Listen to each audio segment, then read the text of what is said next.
Poštovani kolegice i kolege, slijedi sada treći panel. Imamo dva predavača. Prvo će po rasporedu govoriti dr. Stevo Đurašković, znanstveni novak, poslije doktorant sa Fakulteta političkih znanosti Sveučilišta u Zagrebu, a nakon njega profesor dr. Damir Agičić, redoviti profesor Odsjeka za povijest Filozofskog fakulteta Sveučilišta u Zagrebu. Kolega Đurašković će izlagati na temu pojam Srednje Europe u hrvatskim i slovačko-nacionalnim integracijskim procesima, a kolega Agičić će govoriti na temu povratak u Srednju Europu, o hrvatskom srednjoeuropskom identitetu. Dear colleagues and friends from Vienna and Budapest, in the last panel today, we will have two lectures. The first lectures will be by Stevo Đurašković, professor from Faculty of Political Science, Zagreb University, on the topics the concept of Central European integration and the Slovak national integration process is. The second contribution at this international conference will be by Damir Agičić, a return to Central Europe, about Central European identity in past and today, past time today. Please, colleagues Đurašković, the floor is yours. Thank you very much. Or, well, now let's also kind of pretend to also Hungary. Guten Tag, Jónak Kívánok. Dobrý den. Proszę panie, proszę. Well, why Slovakia and Croatia? The answer is very simple. I will also use, well, one map. Press the button.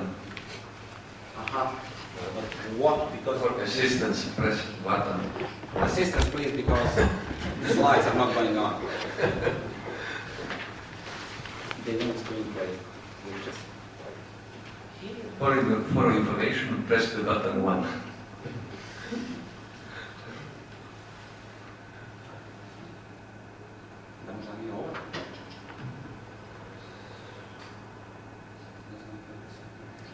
In der technischen Zeitalter haben wir zu viel schwierige Probleme mit Technik.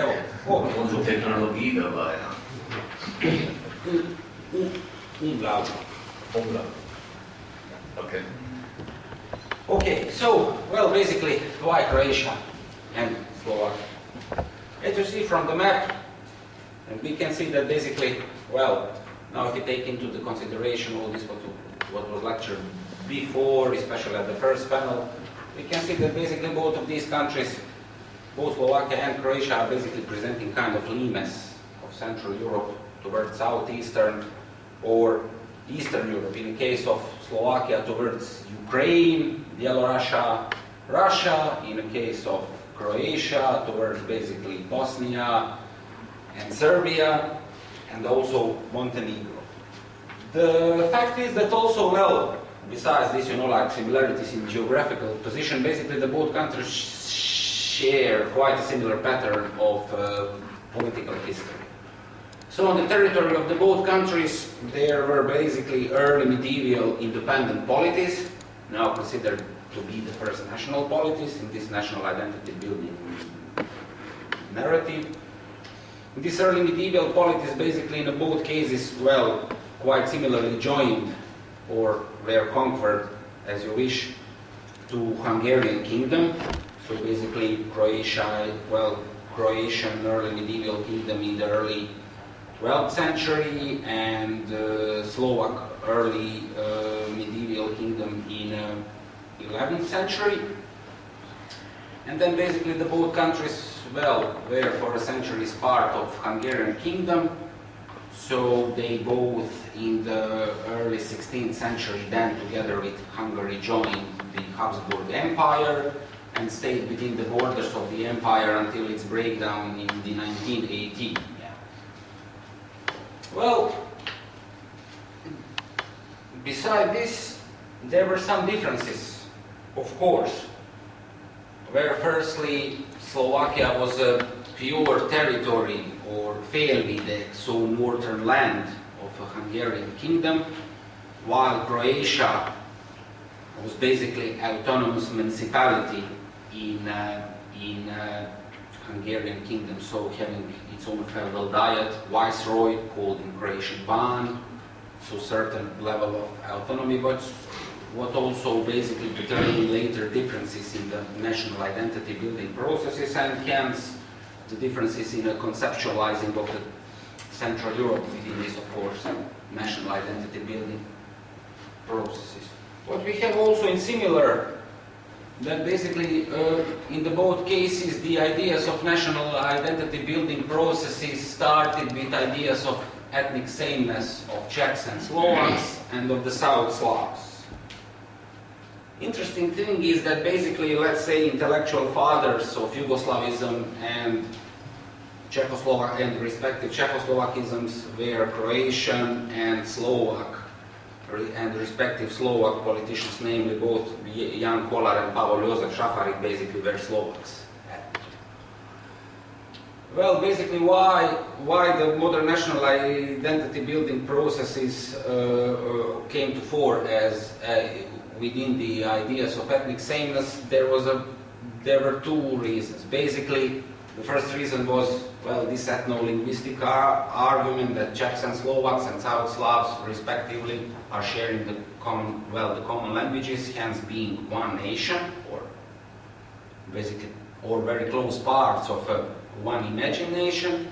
And secondly, basically, Hungarian and German national identity building processes were much more, let's say, stronger and presented a kind of danger to this, like two small liminal countries.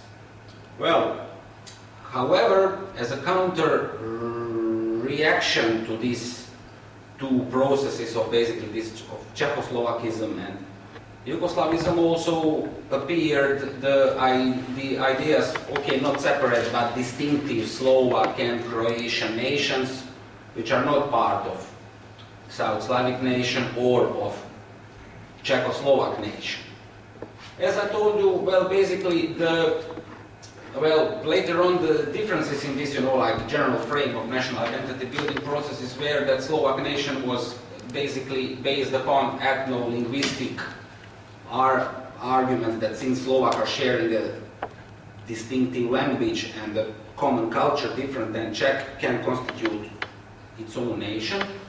Well, in the case of Croatia, this historical legacy basically of the historical feudal state right, similar as in the case of Hungary, was basically one of the pillars of constituting the nation. Since only in that way, basically upon this basically statehood argument, could Croats be differentiated from the Serbs.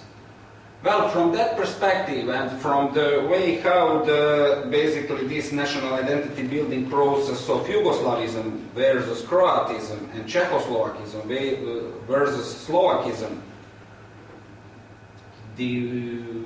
developed, came to different Slovak and Croatian concepts of the Central Europe within this national identity building processes.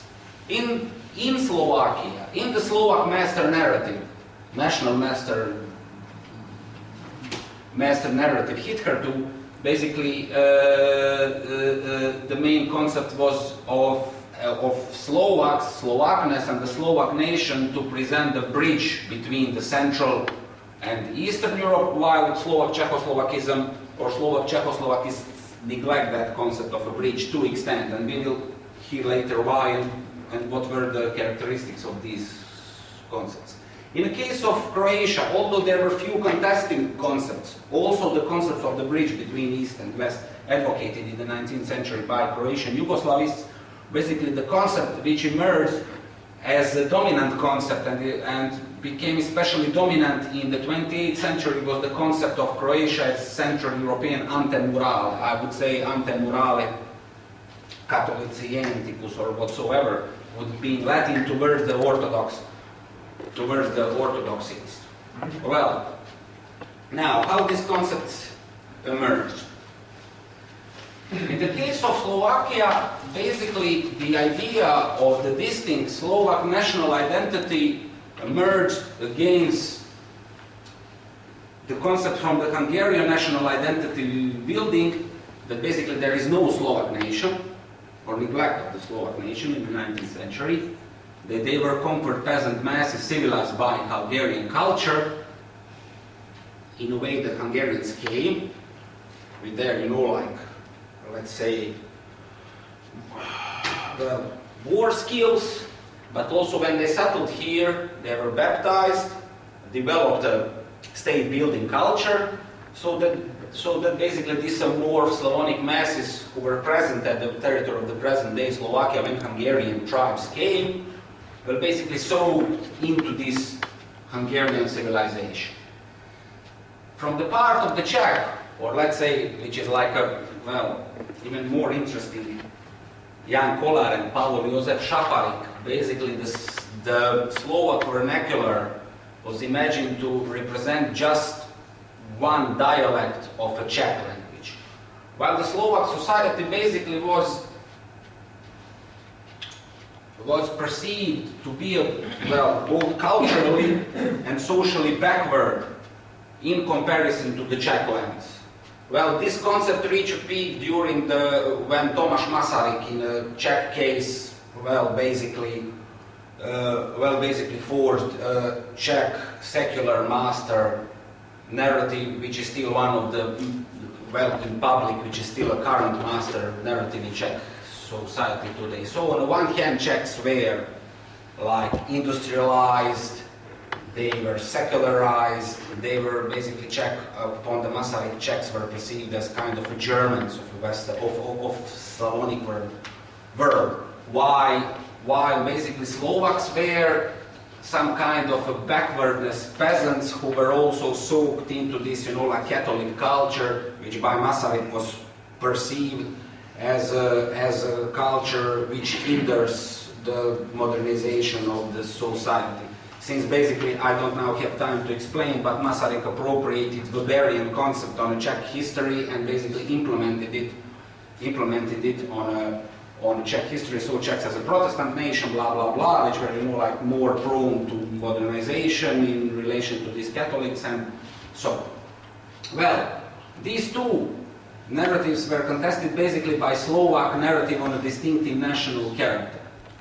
That distinctive national character, as I told, was that Slovaks are a distinctive nation due to their distinctive language, due to their distinctive culture, which in Slovakia is known as a myth on a plebeian nation, that basically throughout the whole history, although it wasn't the history of a statehood and kings, they were dedicated to their soil, something like Gone with the Wind, like when Scarlett O'Hara is like very, very much attached to terra, to land, to soil. So they were attached to their soil, they were harvesting it, like having a kind of organic life with it and present their own like a village healthy culture.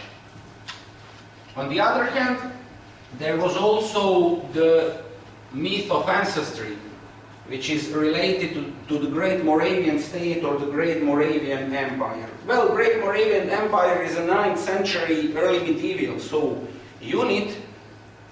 political unit which was, which basically comprised territory from the present day Slovakia, Czech lands, part of the Poland lands. In history, it is like, well, it's known since the great Moravian prince Rastislav called Saint Cyril or Cyril and Methodius to come to his country and basically to adopt the Bible so that like peasant masses can understand the Christian liturgy, unlike basically Frank knights who were coming and profiting in Latin. So upon this notion, basically they forced the concept of Slovakia as a distinct civilization between East and West. Why? Because the Glagolitic script invented by Cyril and Methodius, which also entered into the liturgy, was later on conceptualized as being a unique blend of Western Latin and Eastern Orthodox civilization. So basically, this concept was interpreted as if on the territory of the present-day Slovakia, the third European civilization was invented. So, Latin, Greek, and this kind of a Central European Slavonic Glagolitic, basically, civilization. And that concept was also used within the Slovak national identity building, like for producing this picture of glorious past and Slovaks being, and Slovaks being, let's say, kind of unique nation who invented this third civilization.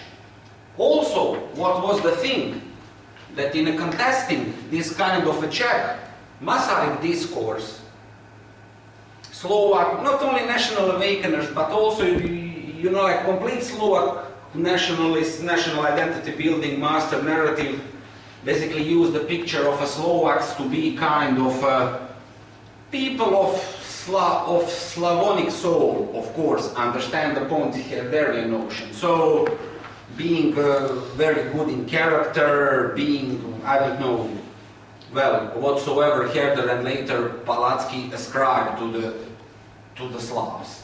And then basically there was a concept that Czechs are not Slavs, that basically they are degenerated and they are completely soaked in a German culture, while Slovaks are, like sharing this Slavonic soul, especially with Ukrainians and Russians. So, upon this Cyrilo-Methodius concept, and this concept of the distinct Slovak national character, basically was forced this concept of the Slovaks, although belonging to Central Europe, simultaneously represent the bridge between East and West. You could see that concept also influencing, I will come to that later, Slovak politics, not only in the 1990s, but also to the present days. Advocates of this concept were, of course, Slovak left-wing nationalists, firstly Vladimir Mečiar and his party, Movement for Democratic Slovakia, but also, let's say, his, let's say, ideological heir party of Slovak Social Democratic Party and the current Prime Minister Fico. What was important here for this, the tradition of Russophilism in Slovakia was that basically that the most prominent figure of the Slovak national awakening process, Ludovic Tur, after the crackdown of the revolution in Austria, basically, and after the crackdown of and after basically break of the hopes that the Habsburg monarchy would federalize, basically turned his hopes to Russia. And so basically kind of Russia and Slavonic civilization as a savior of Slovakness. Not only from what he saw the hegemonistic government in Vienna, but also from a Prague claims on Slovakia. Well, in this case, basically this concept of the Slovakia as a distinctive bridge was kept throughout the national identity building master narrative in Slovakia throughout the whole 20th century. So even in the interwar period, when the Slovak, well, clerical nationalist party of Klinka Slovak People's Party was the, you know, like the party of majority in Slovakia. They retained the concept of Slovakia as a corridor of Christian morality, basically between the atheist Czech and the Soviet Bolshevism. Then, well, of course, during the World War II, when Slovakia Nazi puppet state was, you know, like the part of the Hitler's new Europe, Slovakia was a frontier towards Bolshevism. But interesting enough, that in 1941, when, you know, like when Nazi Germany attacked, and together, of course, all satellite countries had to join, attacked Soviet Union, that the state started to lose its legitimacy in the Slovak population, because no matter that in Russia, Soviets were in power, it was still like Slovak peasants couldn't believe that they would go and vote Russians, you know, like their big Slavonic brothers. Also, there were accusations, for example, from the Czech opposition during the communism, that it's not of a just case that basically the Slovak communists were leaders of the normalization regime of the communist dictatorship, which came after the crackdown in the Prague Spring in '68. It was also accused, well, some kind of, you know, like some Czech intellectual discourses accused that basically Gustav Husak, Vasil Bilak and all of these leaders' Slovak satisfaction with the dictatorship, or perceived satisfaction, basically stemmed from exactly this Slovak non-Western authoritarian national identity building tradition, or if you translate from this Eastern Russian type national identity building tradition. However, the symbol of this bridge came again in the 1990s, when, for example, Vladimir Mečiar in the early 1990s argued that Slovakia, being a bridge, shouldn't join neither to NATO or side nor Russia. He was advocating that basically EU and the new Yeltsin's Russia made some kind of agreement on the European security, and that, you know, like NATO shouldn't intervene and make blocks again, and so on. While, for example, you can see, you know, like the presence of this concept in actual politics, that basically Slovak government, well, expressed a huge reluctance towards the EU sanctions towards Russia. So even high Russian delegations came to visit Slovakia, and Russians are even coming to visit Slovakia for the anniversaries of important World War II battles, like liberation of Bratislava or Slovak national uprising, and they are very much welcomed. So basically these were the frames of the, in Slovak case, of the concept, you know, like, of the bridge. So, we are part of Central Europe, but we do not understand this like ante morale, but we rather understand ourselves to be bridge between East and West. Because our national identity is made upon the mixture and blending of the both traditions. In case of Croatia, it's quite different. I wouldn't elaborate upon medieval concept of ante morale Christianitatis, since I think that Professor Agicic would speak on it.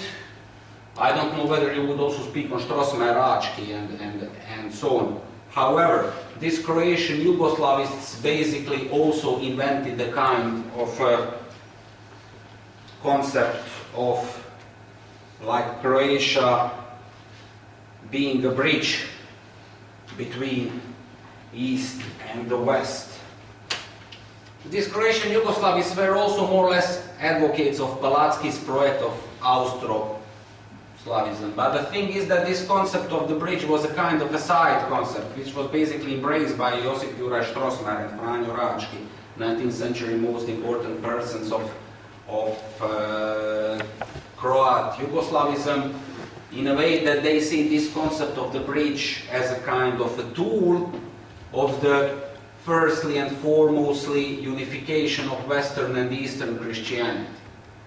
Well, which Strossmayer, as like one very influential high-rank bishop, thought that he would do. That basically he would, you know, like, unite churches again via the project of Yugoslavism.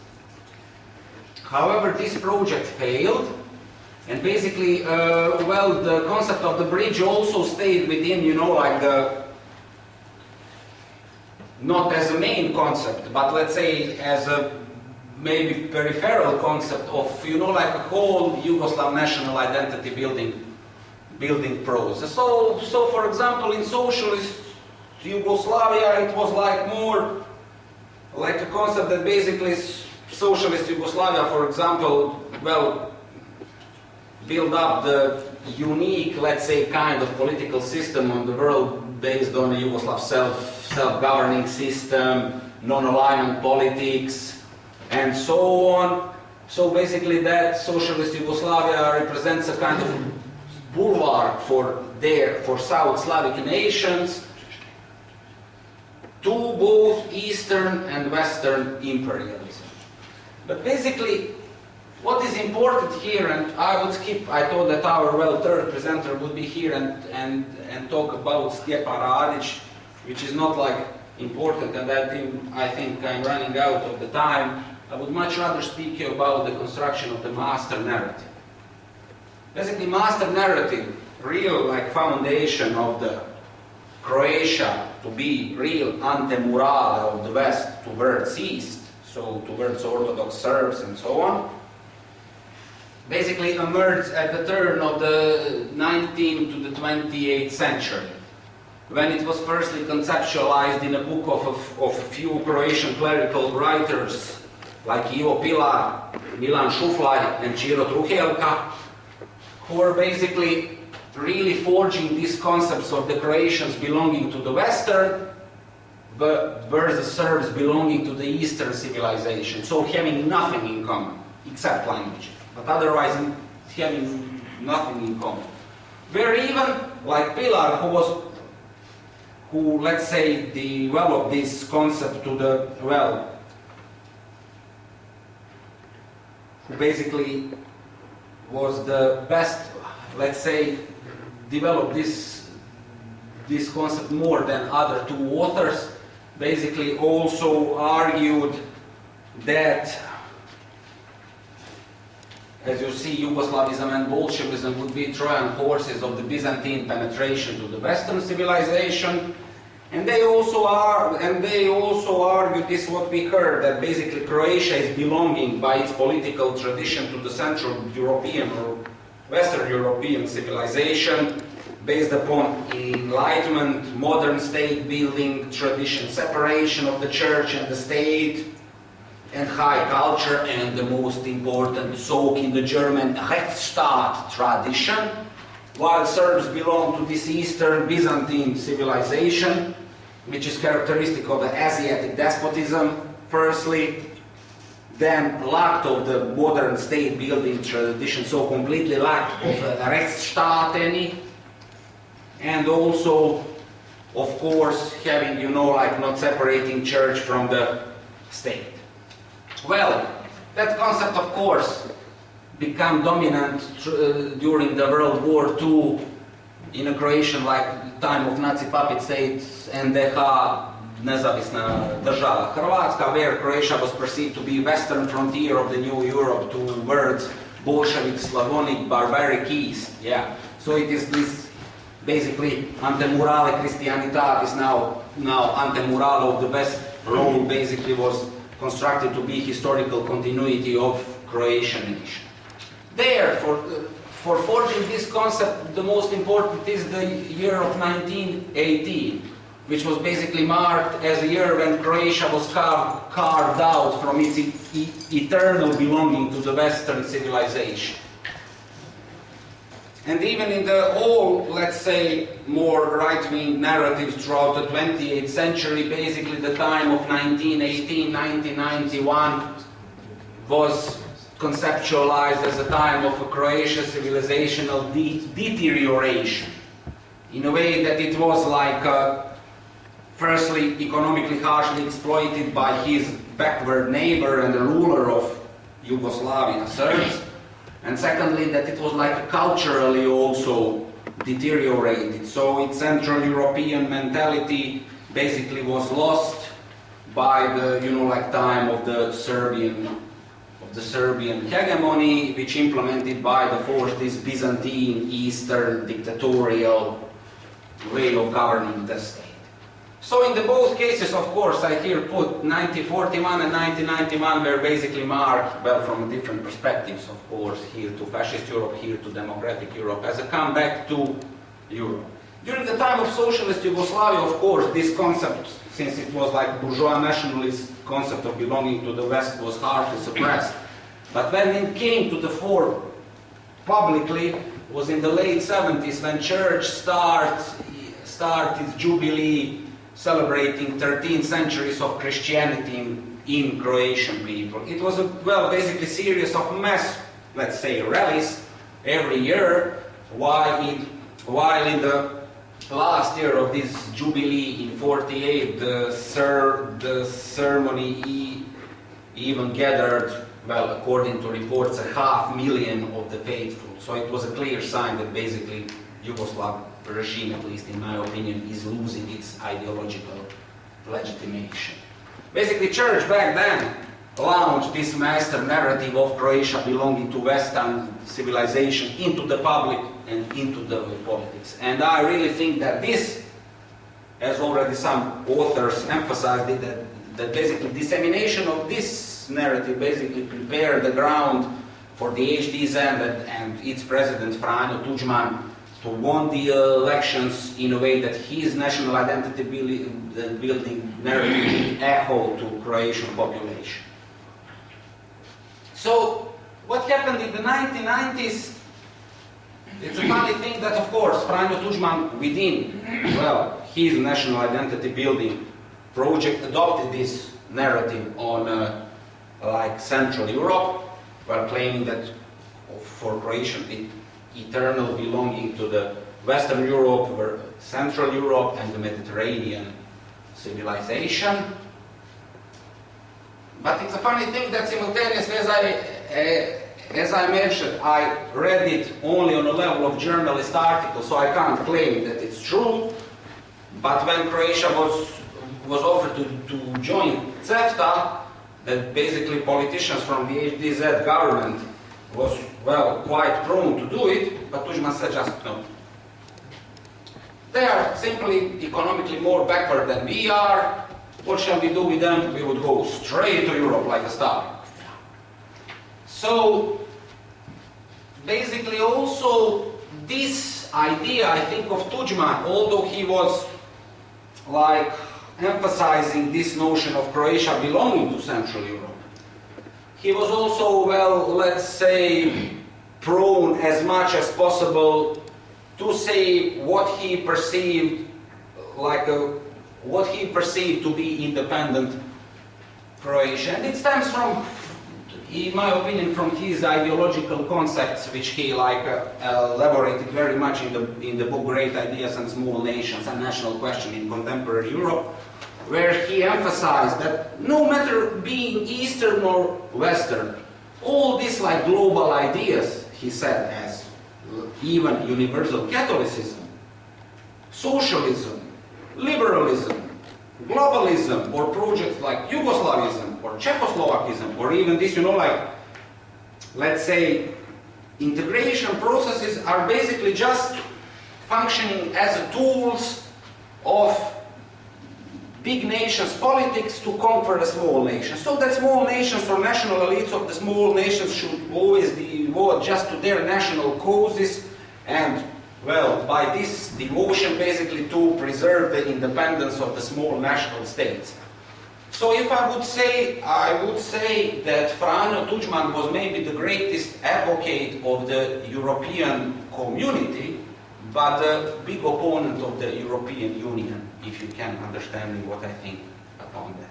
And he has his saying that if we look in today's world is more and more globalizing in an economical way and traffical way, while it's more and more individualizing in a national way, so in the way of the national states. So, well, if I look to transformation from the European community by Maastricht Agreement and all following agreements to the EU, I would really say that, again, Tudjman was advocate of the EC project of European Community, but that he wouldn't be advocate of the project as EU is too. Well, we already mentioned this Huntington concept.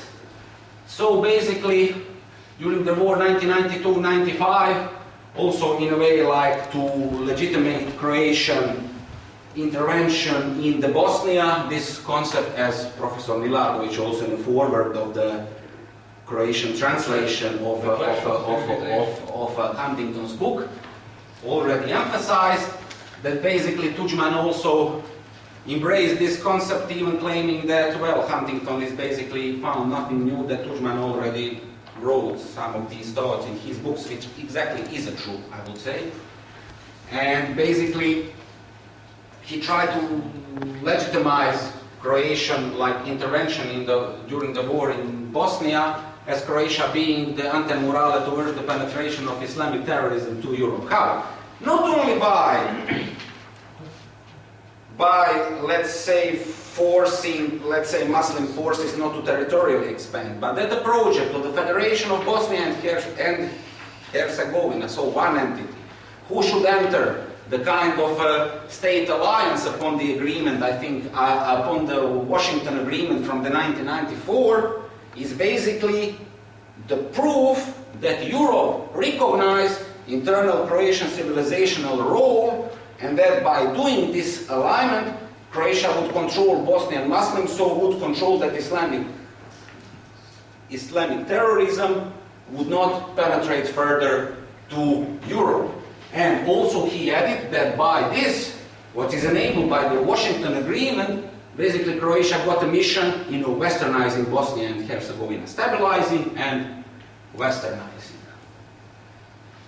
And I would also, well, say that in the late 1990s, like, of course, in this, well, second part of the 1990s, Tudjman, when Croatia was like harshly criticized by the European Union for the democratic deficits, etc., etc., etc., basically Tudjman was emphasizing that again, West showed, on the one hand, non-understanding of the Croatians' belongings to the Western Europe by its culture, by its civilization, and also that the great forces, meaning firstly and foremostly Paris and London, are again pushing Croatia back to Yugoslavia and not wanting to recognize this Croatian eternal belonging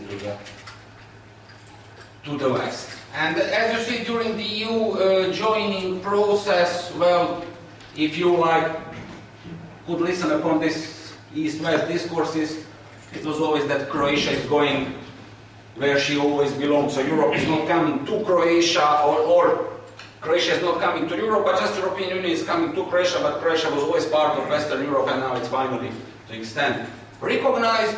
Well, throughout all 2000s, here and there, more in this right-wing discourses, occasionally you could see sometimes, to me, a little bit ridiculous, this discourse on Čaničari, that we are again, even when we joined the NATO, I think that the Minister Miomir Žužul once, Žužul even once stated that by joining NATO, Croatia is again, outer frontier of the West as it was in the Habsburg time, and that now again by joining the EU, this eternal historical border of the Habsburg Empire on,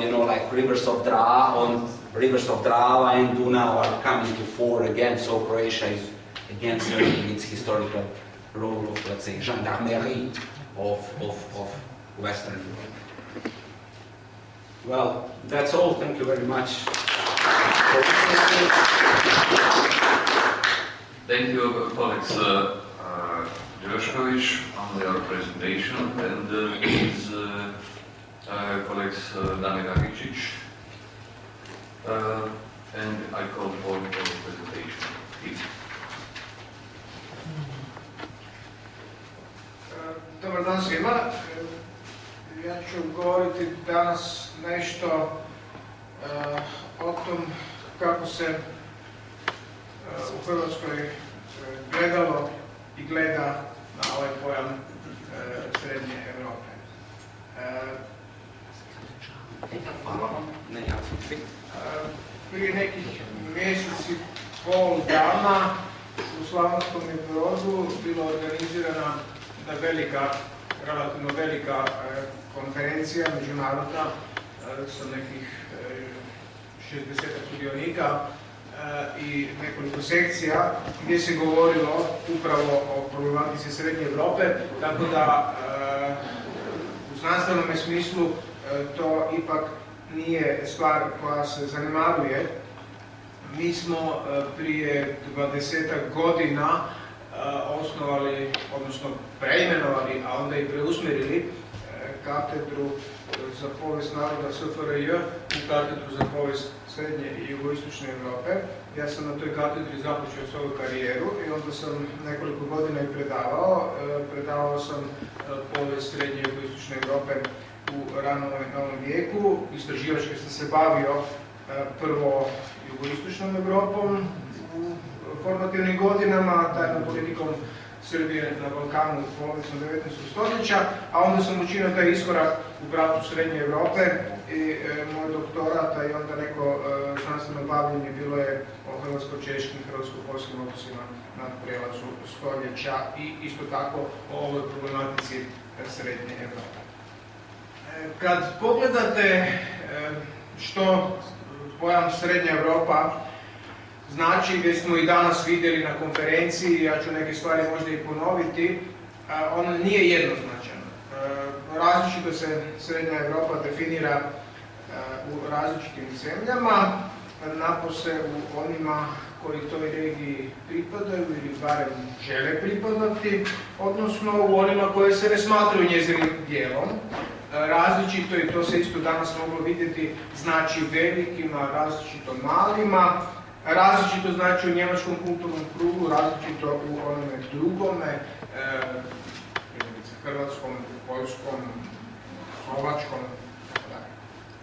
I isto što je vrlo važno imati na umu, to je pojam koji se mijenja kroz vrijeme. Dakle, od 19. stoljeća dalje on nije uvijek značio isto čak i na području određene nacije, zemlje i u tom slučaju. U hrvatskim enciklopedijama, ja sam malo pripremajući se za onu brodsku konferenciju išao gledati, nema zasebnog određenja pojma Srednja Europa. Dakle, one enciklopedije, leksikoni koji su izašli u Leksikografskom zavodu.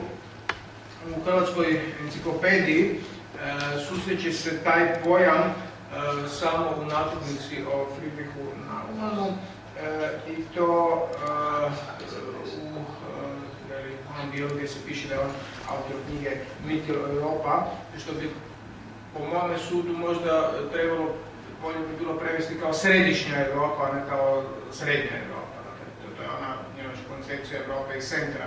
Kada govorimo o Srednjoj Europi u političko-kulturnom smislu, onda imam na umu nešto drugo. Govori se isto tako u natuknici o Njemačkoj kao zemlji u Srednjoj Europi, a i tu bi bilo po mom sudu bolje kazati da se nalazi u središnjem dijelu Europe i u srednjem europskom kontinentu.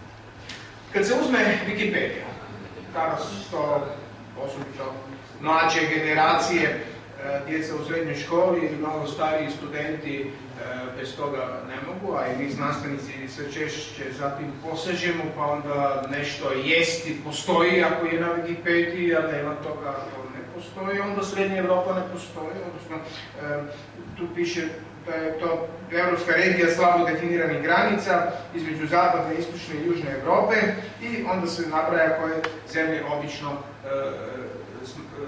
se smatruju da pripadaju tome području. I to je isto različito. Kad uzmete, ja sam malo gledao te razne jezike, onda se može vidjeti da se na raznim jezicima, u raznim kulturama, dakle, drugačije ovo definira. Nešto smo danas i o tome čuli iz dosadašnjih referata i mogli ste vidjeti i na nekim kartama.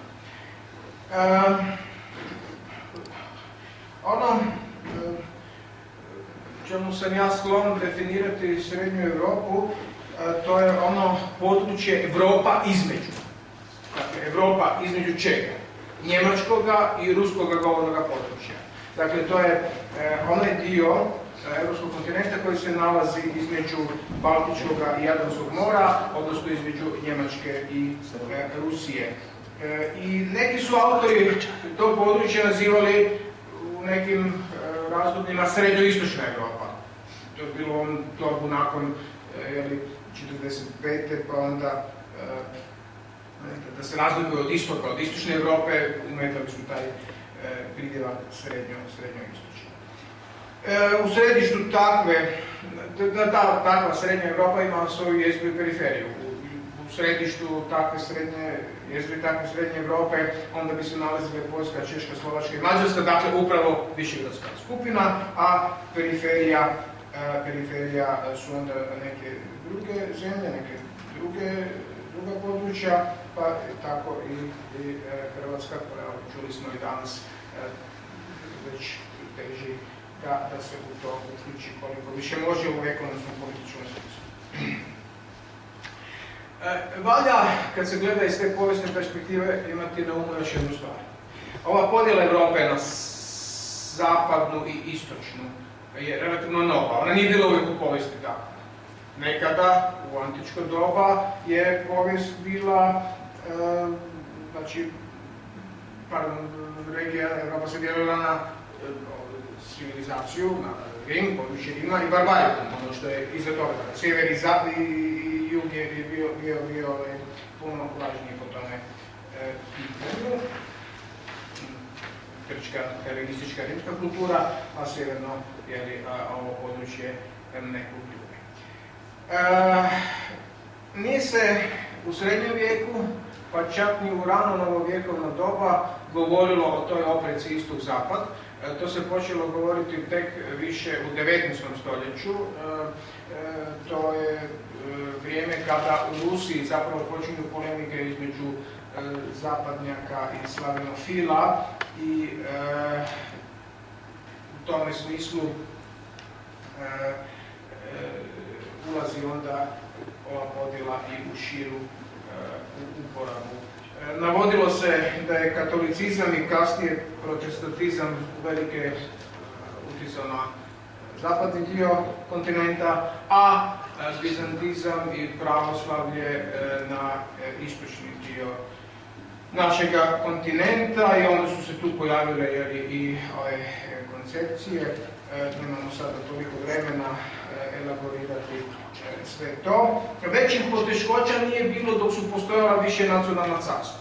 Dakle, to razdoblja nakon Prvog svjetskog rata nitko nije dvojio primjerice da je Njemačka ili pak Habsburška monarhija, odnosno Austro-Ugarska, dio zapada. To je bilo jasno. U ovom kontekstu možda možemo kazati da je bio malo veći problem sa katoličkim Poljacima. U Rusiji oni su bili sustavno proganjani i životno zainteresirani da se obnovi poljska država, pa su onda i podizali neke ustanke protiv ruske vlasti. A onda te neke prve veće dvojbe o pripadnosti novonastalih nacionalnih država u međuratnom razdoblju kome pripadaju. Na njih je pretendirala i bolševička Rusija. Na kraju krajeva rat u Europi je trajao još neko vrijeme nakon što je potpisan mir i mirovni sporazumi između Rusije i Poljske se rat vodio i zapravo je završio tek 21.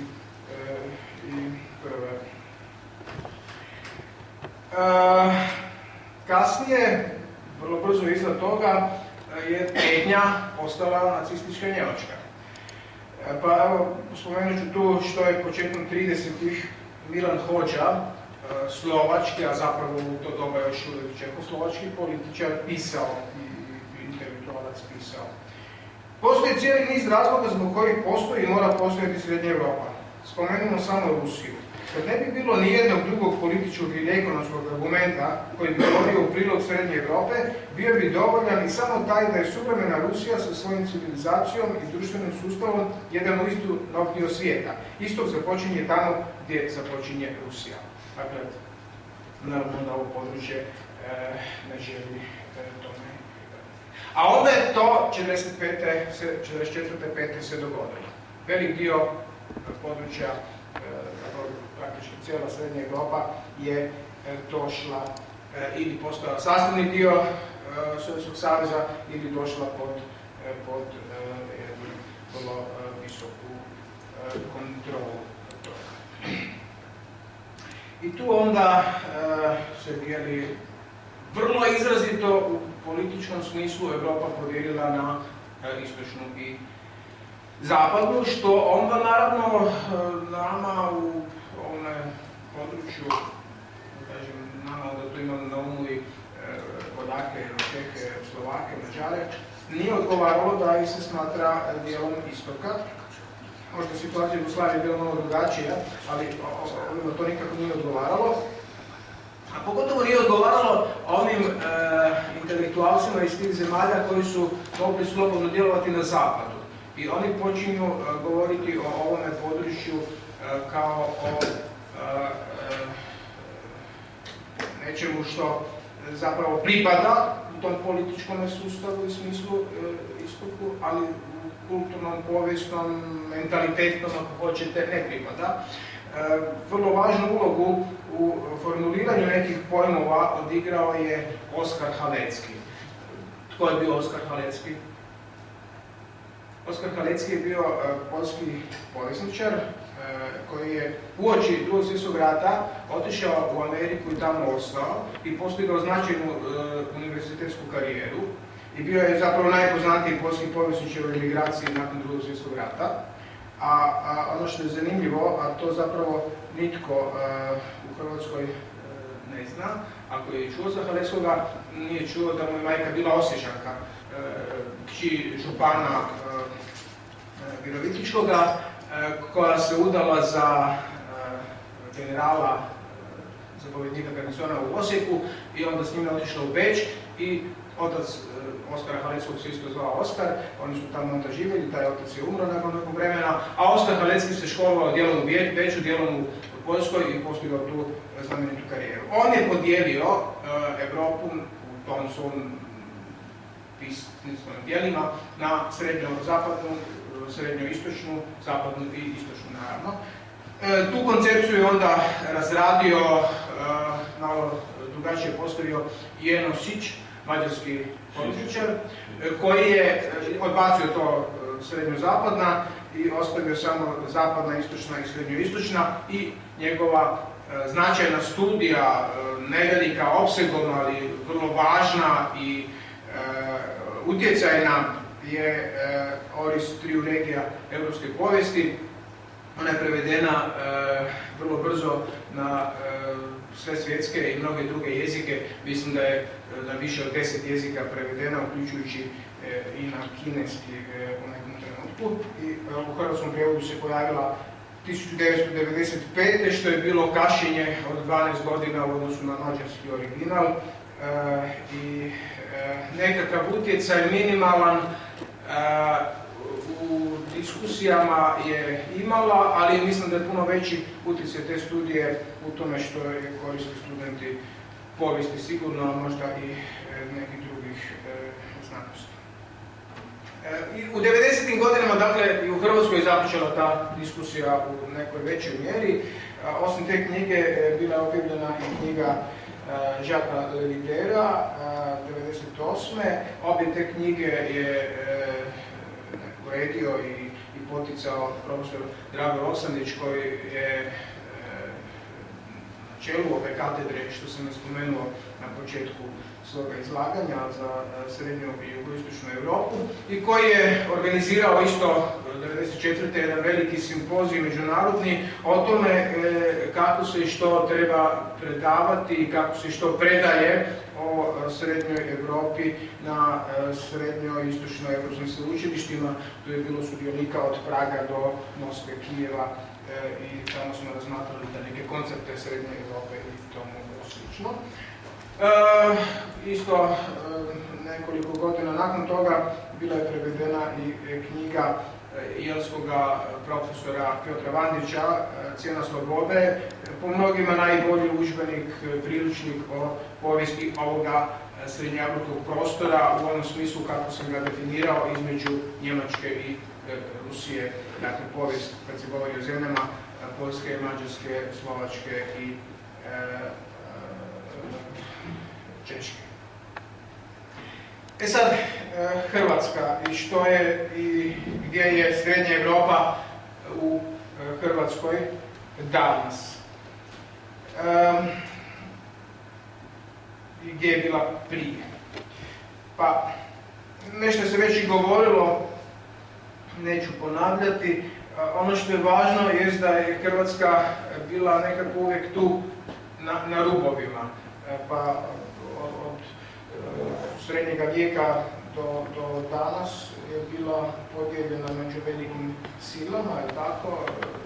Osmansko carstvo, Njemačka republika, pa onda Habsburško carstvo i sve to je utjecalo na razvoj u Hrvatskoj i identiteta i svega. Napokon je taj neki okvir u kojem su Hrvati ostvarili nacionalnu integraciju bio oblikovan u 19. stoljeću i to je bio jedan dugotrajan proces. Nije na svim dijelovima Hrvatske bio u isto vrijeme i jednakim intenzitetom se odvijao. U tome se može onda pratiti tim nekim procesima odnos hrvatskih javnih kulturnih djelatnika prema Srednjoj Europi, prema Balkanu, prema Mediteranu. Ljudevit Gaj i ostali vođe Ilirskog pokreta su prihvatili srednjoeuropski model nacionalne integracije i ideologije. Dakle, utemeljenje nacije na jeziku. U prvi plan je bila stavljena suradnja i zajedništvo između Hrvata, ostalih i južnih Slavena. I Gajev ilirizam. I onda jugoslavenstvo u drugoj polovici 19. stoljeća, odnosno jugoslavenska i južnoslavenska ideja, odvodili su Hrvate iz Srednje Europe prema jugoistoku. Dakle, naprosto u 19. stoljeću nastaje okvir u kojem Mađari su neprijatelji, Njemci, Austrijanci su neprijatelji, Italijani su neprijatelji. Znači, okreće se pogled od zapada, od Srednje Europe, prema jugoistoku.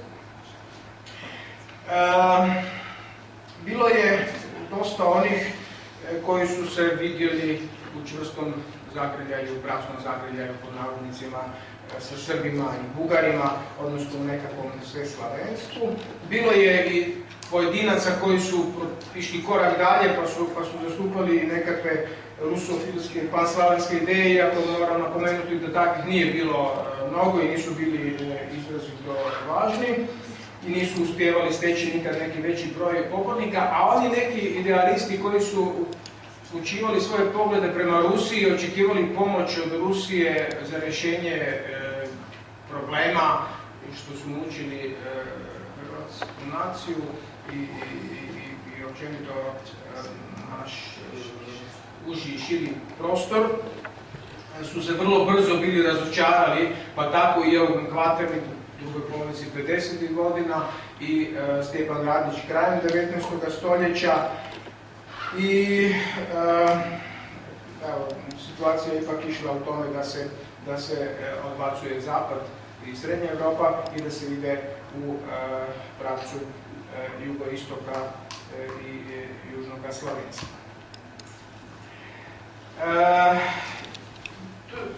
Imam jednu slikovitu priču o tome kako se obračunalo, da tako kažem, sa Srednjom Europom u teškoj situaciji kraja Prvog svjetskog rata. Tu ćete mi dopustiti nekoliko minuta digresije od ovoj temi. Kraj 19. stoljeća, 90. godina, u Zagrebu je odlučeno da se na sveučilištu formira katedra mađarskog jezika i književnosti. I to je onda nakon 10 godina realizirano, nakon 2 natječaja, 3, doveden je AMO, bilo je domaćih ljudi koji su se natjecali, ali na kraju je bio doveden jedan mađarski gimnazijski profesor iz Pečuha, Kazimir Grekša, koji se vrlo brzo sam počeo potpisivati kao Kazimir Grekša, sa š, i koji se vrlo brzo srodio sa zagrebačkom i hrvatskom sredinom.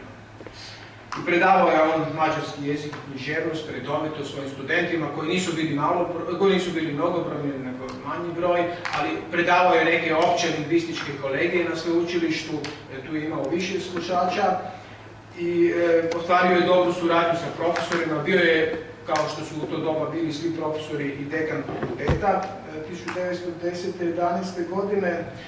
Onda je došao Prvi svjetski rat u kojem je on ostao tu i dalje radio i onda je došla ta nesretna 1918. godina. I što se dogodilo?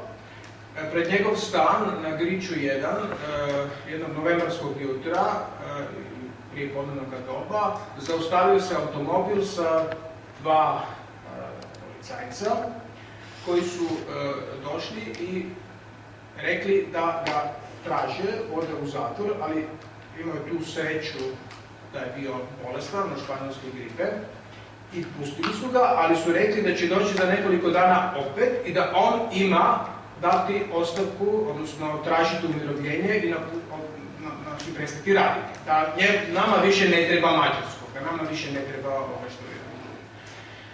On se prepao, a što bi drugo bilo, sad on došli s takvi dečki.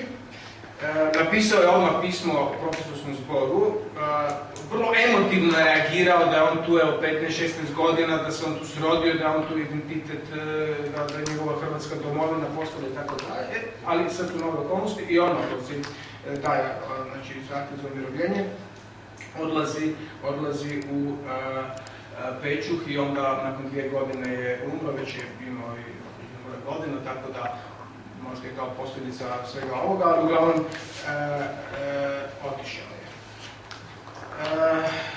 Što to govori? Okrenuli smo se od srednjoevropskog kruga i uputili i ovi policajci, ne znam kako ih nazvati, koji su došli su rekli nama vi više ne trebate, mi ćemo sada imati druge katedre.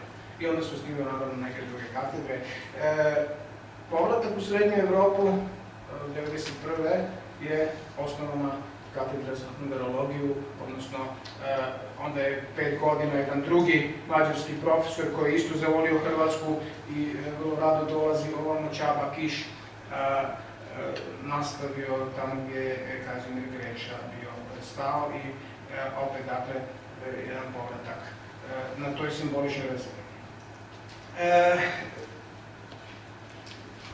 Što se tiče međuratnog razdoblja, tu isto možemo napomenuti sudbinu dvojice političara koji su se zalagali, jedan je bio vrlo zdušno se zalagao za ulazak u jugoslovenske okvire, ali se onda vrlo brzo razočarao, bio to Srđan Pribičević i krenuo je drugim pravcem, a onda je zaglavio u internaciji i poslije je prognan i svoj život okončao u izbjeglištvu u jednom od centara Srednje Europe u Pragu, Srđan Pribičević, a drugi isto iz srednjeevropskog kruga koji se školovao u Pragu i koji je mnoge ideje srednjeevropske donio na kraju 19.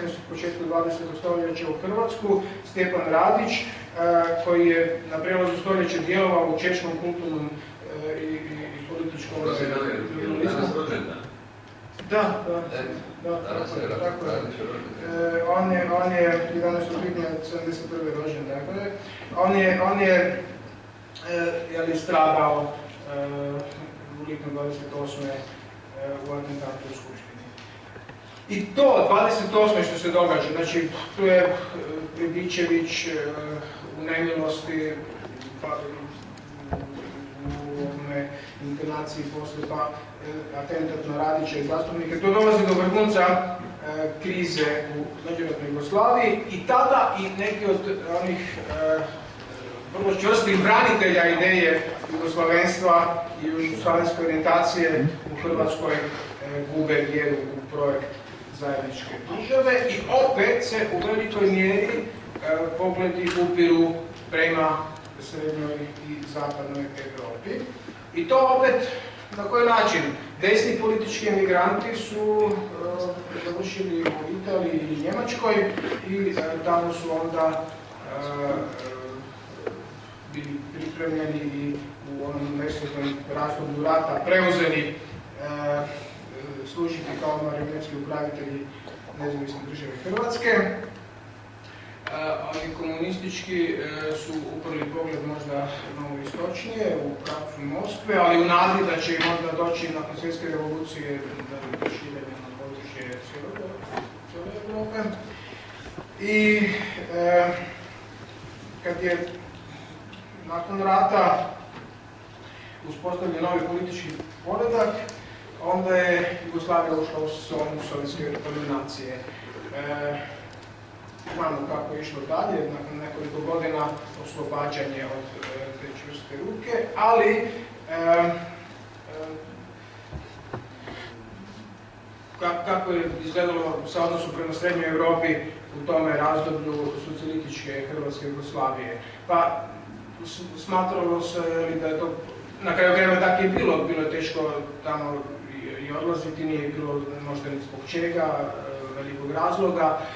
Uglavnom, tek 80-ih počinju neke značajnije diskusije, prijevode neki onako kako je to išlo na kraju krajeva u samoj Srednjoj Europi s pojavom tekstova Kundere, Đerđa Konrada i nekih drugih, Jenesića, dolazi i u Hrvatskoj i Jugoslaviji do polemika. Puno više među književnim povjesničarima, književnicima, književnim kritičarima nego među samim povjesničarima. Ono što su povjesničari u tome razdoblju radili, od kraja 60-ih dalje, to će se kolega iz Austrije možda i sjetiti, jest simpozij Mogersdorf, jedan važan simpozij kulturno-povijesni koji se prema austrijskom gradiću Mogersdorfu nazvao i koji se odvijao redovito u trokutu Štajerske, Slovenije, Hrvatske, dviju mađarskih županija. To je bio simpozij koji je bio bogato financiran sa strane republika, odnosno tih županija i pokrajine Štajerske, mislim i Koruške, i tamo je uglavnom uvijek bila neka srednjoevropska, podunavska ili slična tematika. Koliko se pozornosti poklanjalo tom simpoziju, govori podatak o tome da su redovito njemu pribivali i značajni političari, bar na otvorenju, a isto tako i da se na tim simpozijima govorilo na njemačkom, mađarskom, slovenskom i hrvatskome i da su sva predavanja bila simultano prevođena, što je velik financijski izdatak, naravno kad je onda sve ovo sa promjenama sustava prestalo i nije više bilo važno u političkom smislu, onda je financiranje postupno prestajalo, da bi sada skoro posve nestalo, barem s hrvatske strane. I moji kolege koji u tome organizacijski sudjeluju kubure s velikim problemima, simpozij se održava i dalje, ali isključivo na njemačkome i uz velike poteškoće oko financiranja i uz veliko zaostajanje u tiskanju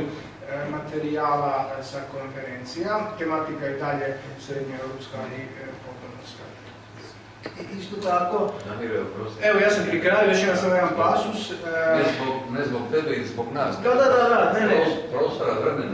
Ja sam tu, evo, doslovce, ponovit ću, pročitat ću to, ponovit ću ono što je već isto rečeno, ali imam potrebu da to kažem.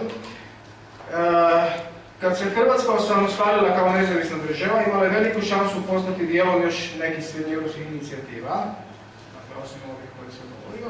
Ali je što zbog rata, što zato jer su neki odlučujući politički faktori, među njima i predsjednik Tuđman, smatrali da je Hrvatska uvijek pripadala Europi. Pazite, ne srednjoj Europi, nego Europi, u smislu Europskog zapada, te da je ne treba nekakav srednjoeuropski posrednik, posebice jer se radilo o, pod navodnicima, siromašnim, zaostalim ili tko zna kakvim, pod navodnicima, istočnoeuropskim zemljama, to smo, kažem, već danas nekoliko puta čuli. I takav stereotip je vladao dugo, sve dok te i takve zemlje nisu znatno prije Hrvatske ušle u europske integracije, u NATO i Europsku uniju, a neke među njima poput Poljske danas su mogućeni prednjače u Europi, a njihovi političari poput Buzeka ili Tuska nalaze se na vodećim političkim pozicijama, a naši i ne. Evo, hvala lijepa i oprostite za ovo. Hvala profesoru Vagičiću.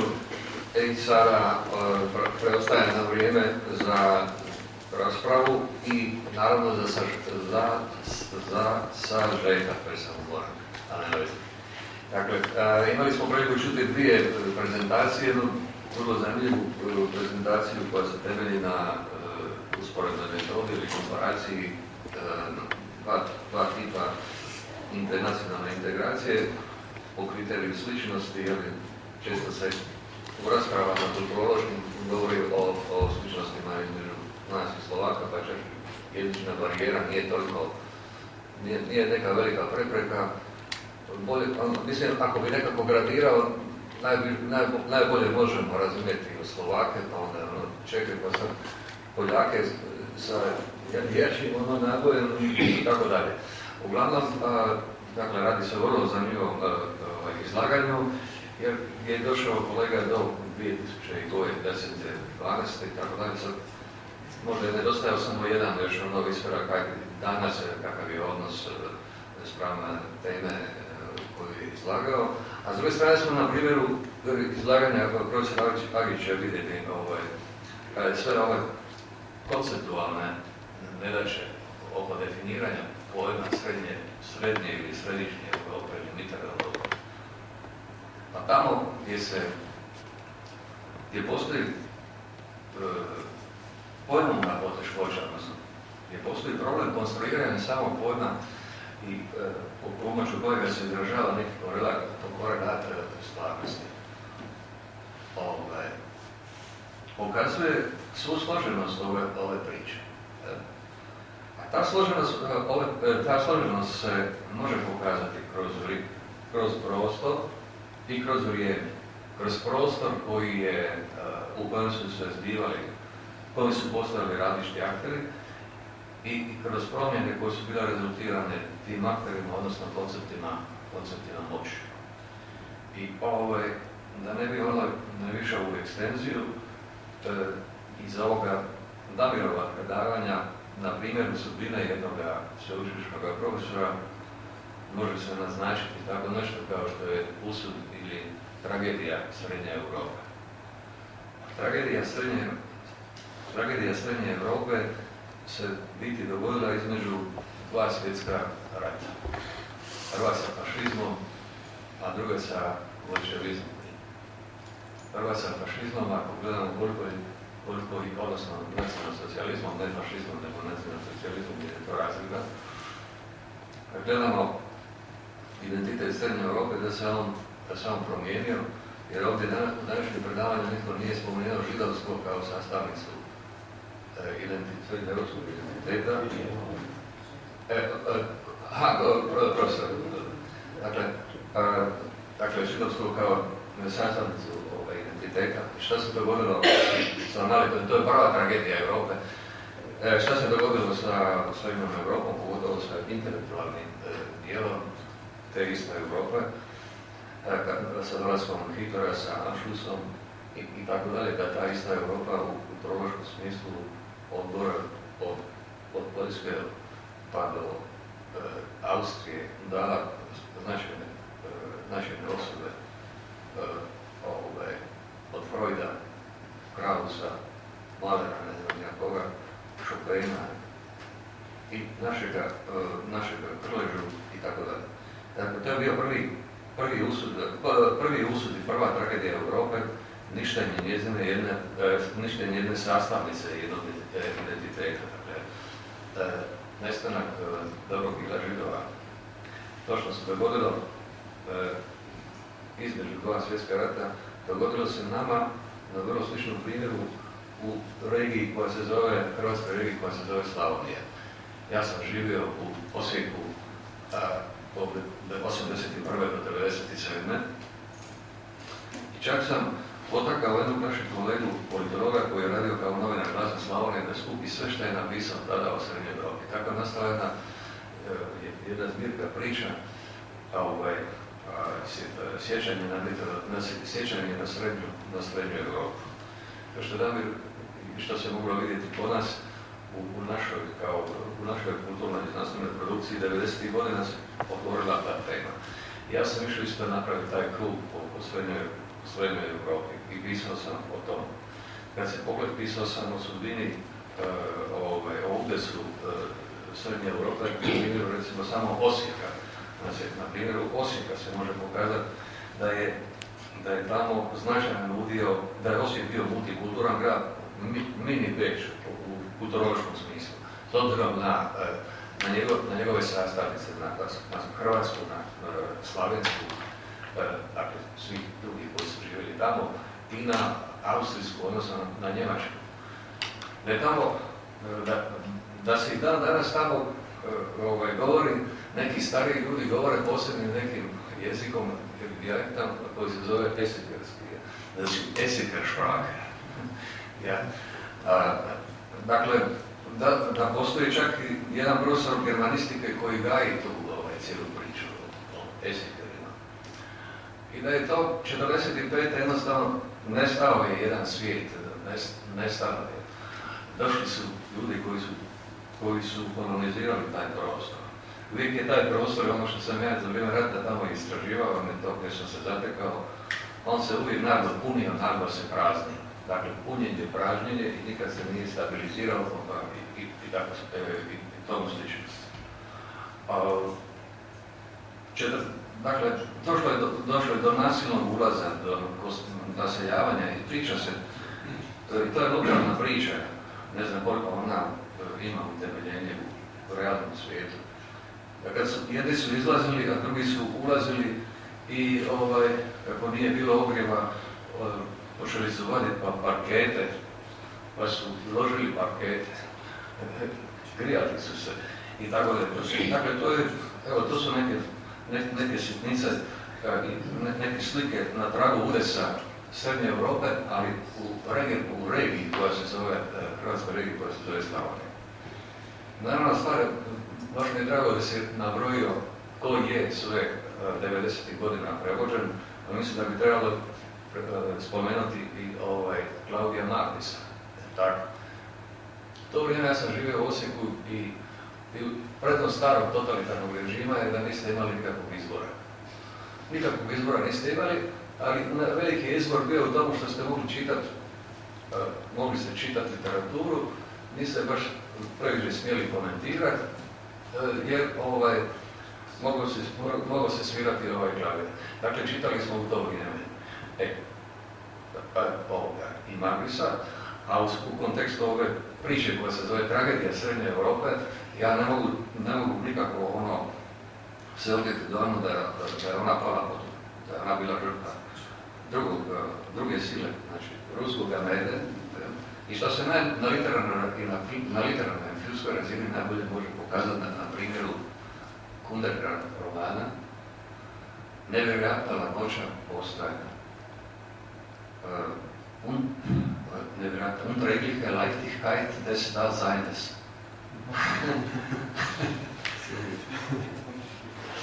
I šta se meni sviđa u tom? Sviđa mi se ta cijela priča, se vidi kako je jedna duša, jedna kultura jednostavno bila zarobljena. U tom romanu i filmu gledao sam ga 2 puta i čitao nekoliko puta. Čak u Njemačkoj, kad sam bio na studijskom boravku, igrao je film. Es war in Deutschland 1900, glaube ich, 1994 sag ich das Spiel von grundrechtliche Leichtigkeit. Das war interessant. Dakle, na primjeru ovome Kundorinu se vidi šta je srednja, kako je srednja Europa stradala od ruskoga meda. Šta je ona ovako, kako je pitoma, pa najbolje se vidi ta pitomost u onom filmu Selo moje malo, gdje se ili strogo kontrolirani vlak, i čitav niz te literature, o tomu se više ništa ne govori. Naravno, nije o ruskoj tu priči, tako. I sad, naravno, da ne širim, imao sam potrebu reći šta se zapravo dogodilo i u tom smislu, eto, ako ima neko, možete vi komentirati i da nastavimo, odnosno da dođemo do nekakvog zaključka i damo ključne informacije za autore da želimo objaviti zbornik.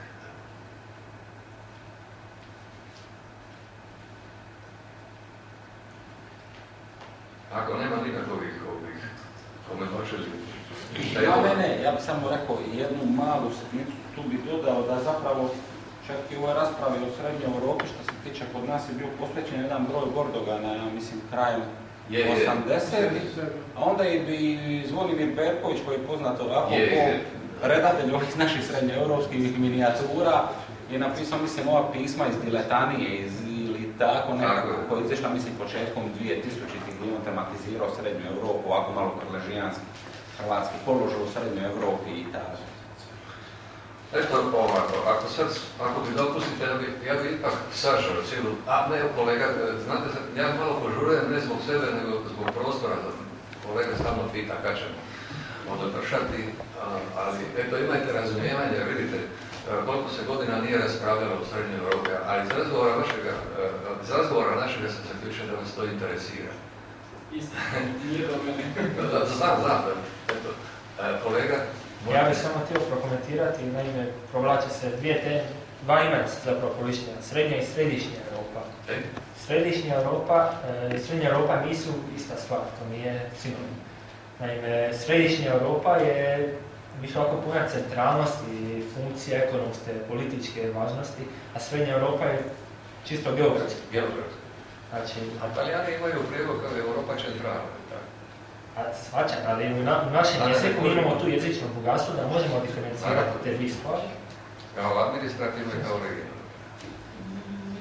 Više kao regionalno i ovako po funkcijama centralno. I ta središnja Europa bi bila, znači, Benelux, Njemačka, Austrija, a srednja Europa ovako više uključuje ove druge. Znači.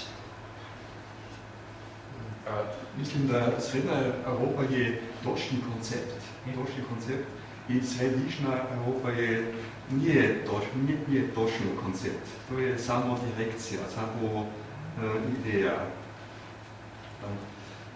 I tell it in English. I think in Central Europe or Srednja Europa, this is a clear concept. It is a certain concept by any criteria. And if you say Srednja Europa, this is just a vague concept. It is not as clear as Central Europe. I think this is... I don't know how would I translate Središnja into English. I never thought about it. But it has a different meaning from Srednja. I'm a student of geography, and professors taught us this. For instance, if you say East Europe, it's a clear concept. If you say Eastern Europe, yes, it's just a wider area. That's it. It's a difference. Okay, that's it. Dobro, evo, hoće se još neko uključiti? Ako ne, onda ćemo napraviti sažetak, jedan zusammenfassung.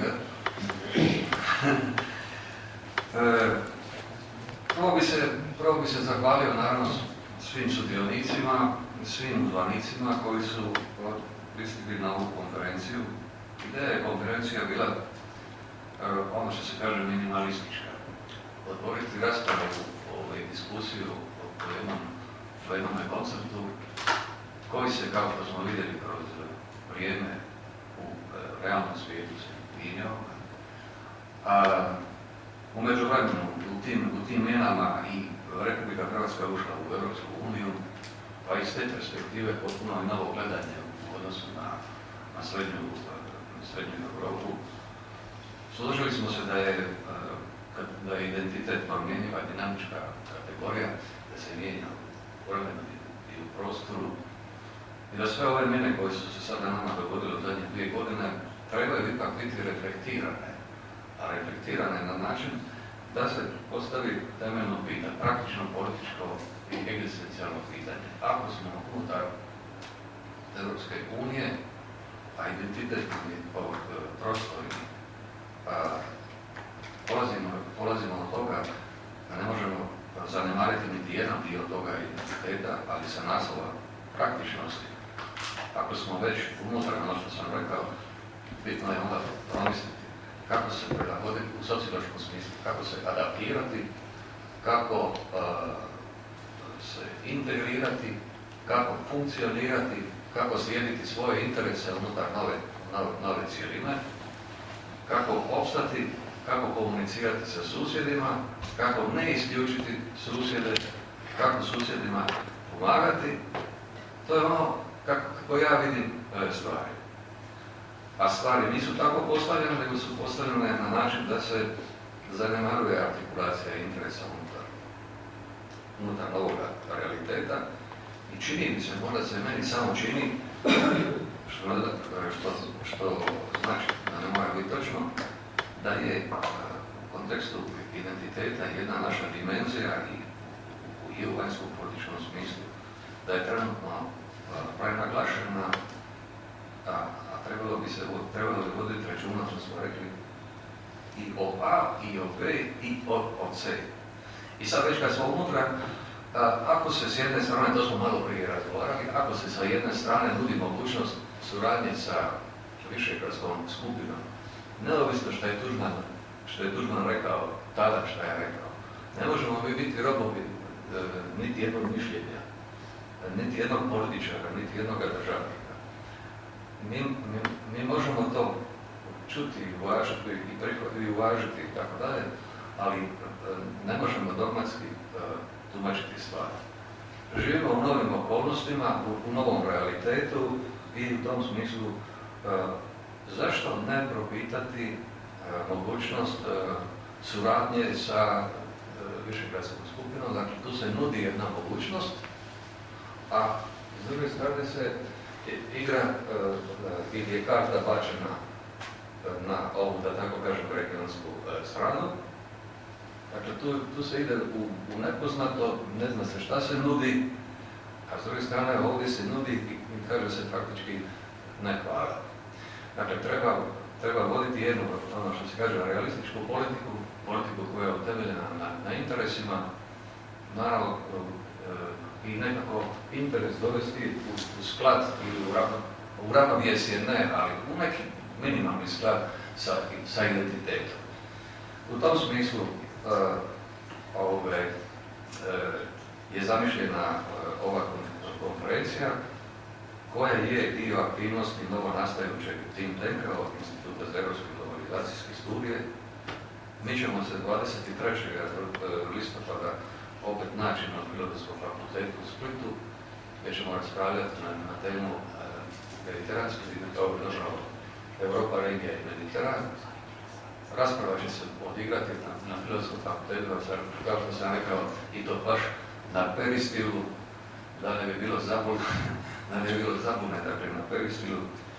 I u tom smislu ćemo otvoriti i drugu raspravu na temu mediteranske dimenzije identiteta, bez ikakve ambicije da sada apsolutiziramo A, B i C. Mi samo želimo reflektirati A, B i C i postaviti ih u realistički okvir, u realistički koncept funkcioniranja, sljeđenja interesa i življenja i preživljavanja. U konačnici opstanka. Ne možemo se oteti dojmu. Ako je točan podatak, 48.000 ljudi je otišlo odavde sa obiteljima.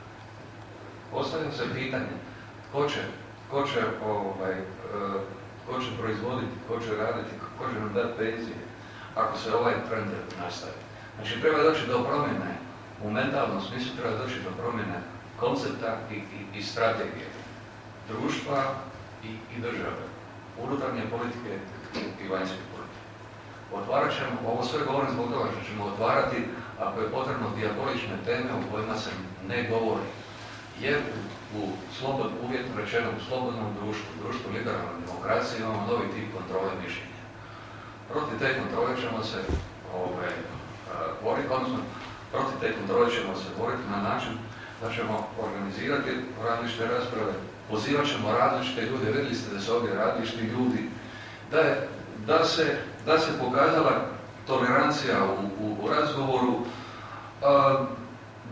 da su ljudi normalni, da nema nikakvih zastrana i da vidim razloga zašto bi bila začepljena komunikacija, jer ako ne razgovaraju ljudi koji su članovi izvršne vlasti, koji su zaduženi da stvaraju okvir i društvene uvjete za naše funkcioniranje, zašto bi mi prestali razgovarati? Onog trenutka kad se prestane razgovarati, nema više društva. To je moja komunikativna teorija društva. I toliko recimo kao nekakav sažetak. Ja se nadam da nismo uspjeli odgovoriti na sva pitanja, a to se i ne može napraviti u kratkom vremenu. Na ta pitanja će svaki autor odgovoriti u svom prilogu. Priloge radi ekstenzije, radi širine, dosegljivosti, da tako kažem, poželjno je zapravo bilo bi dobro poslati na engleskom jeziku, i na hrvatskom i na engleskom. Priloge ćemo onda objaviti kao zbornik na stranicama www.ingres.com. A da uspije ova cijela priča da se ona dalje širi, engleska inačica je važna. Ja ću se potruditi preko svojih kontakata preko Višegradskog fonda doći do šoldi. Nije u šoldi na sve, ali opet je očito. Pa ćemo to tiskati. Imat ćemo Srednju Europu u Gutenbergovom obliku, ali imat ćemo i u Bill Gatesovom obliku. Naravno, uz puno slika i sličica, jer danas živimo u doba vizualne kulture. Sve ovo što je danas bilo, to je snimljeno i bit će, da tako kažem, nakeljeno. Tako kažu u Osijeku, kaže nakeljeno. Na www.ingres.com. Onda isto tako bi molio sve autore da pošalju svoje prezentacije koje imaju, da to isto nakeljimo na portal www.ingres.com. I to bi bilo to, mislim, veliko zadovoljstvo mi što smo ipak u sve moguće muke, u sve moguće otpore, uz bombe, rašpe, revolver, uspjeli u prenesenom značenju organizirati ovu konferenciju. I ja vam se najiskrenije zahvaljujem. To bi bilo molio bi ovako autore da najprije prezentacije, jer pošalju kolegi Goranu Miljanu na mail koji imaju i također radove. Idemo dalje. I show must go on večeras u 20:10 na 4. kanalu Hrvatske televizije ćemo govoriti na ovu temu. Naravno da bi se zahvalio svim mogućim medijima koji su popratili ovu konferenciju, svim mogućim medijima koji su popratili ovu konferenciju. Čak je Dubravko Verlić htio poslati regionalsku televiziju i Čep Brkljić je mi to rekao i odustao je. ATV je zakazao 100%, ostali mediji u slobodnoj i demokratskoj Hrvatskoj nisu došli i moramo se boriti, zapravo nastavljamo borbu sa internetom i tako dalje, ali ćemo večeras isto tako prezentirati u 20:10. Zahvalio bi se kolegicama koji su inkognito pristigle iz Ministarstva vanjskih poslova, jer malo su bile takve borbe od zadnjih 4-5 mjeseci sa administracijom gospođe Pusić, da je to je nevjerojatna lakoća posla. I naravno zahvaljujem se Ministarstvu znanosti Republike Hrvatske koje je procijenilo da je ovaj skup relevantan i da ga neće poduprijeti i svim onima koji su poduprli ljude treba dijeliti zapravo vrednovati po djelima. I to je recimo moj stav. Eto, nadam se da će Ministarstvo vanjskih poslova kako popratiti ovu konferenciju u Splitu, ali isto tako bi se zahvalio uredu predsjednice Republike koja je delegirala svoju izaslanicu koja se nije pojavila. Ja vam kao takav nemam dlaku na jeziku. Eto, bez dlake na jeziku. Nevjerojatna lakoća postojanja 2015. godine. Hvala lijepo. Niko vas ne vodi, to je najbolja... To što ne bi ga govorio o To je najbolja predstava.